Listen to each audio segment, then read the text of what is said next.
I'll tell you this. You know you're lonely, and maybe you can relate to this. You know you're lonely when you're in bed late at night, all alone, on the internet, and you're not looking at porn. Like you're not. You're like beyond porn. You're like, I guess I'll just look up clips of breakdancers. Like, they'll be my friends in this lonely 3 a.m. world. And I personally spent a lot of that time Googling hate groups, you know, just to kind of see what they're up to. And I stumbled upon the website for the Klan. They have a website. It's absolutely true. KKK.com, you know, because they wanted to be mysterious. And I personally love that the Klan has a website, because that means that somebody somewhere in the world was like, oh, I hate black people so much that I'm going to learn Macromedia Flash.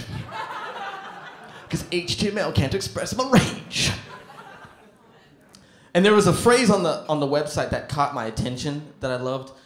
It read as follows: "The Ku Klux Klan is not an equal opportunity organization.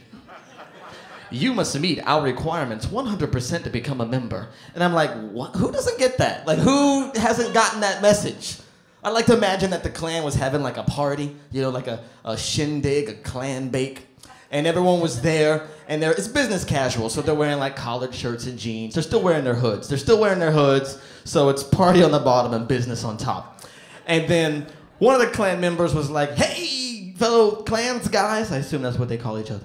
Hey, why don't we all take off our hoods and bask in the glory of our hatred for others? And everyone was like, yeah! Then with the enthusiasm of a post-graduation skinny dipping party, they all grabbed their hoods and threw them to the air, except for one guy.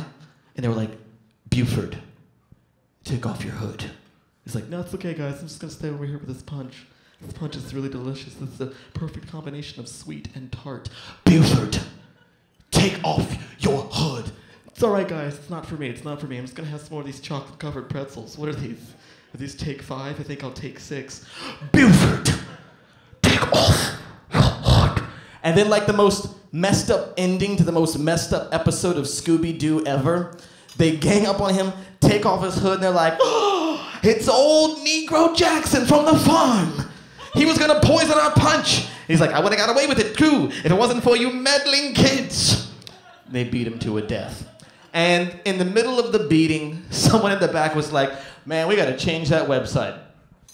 This would have never happened had we been clear about our membership requirements on the internet. It's Web 2.0.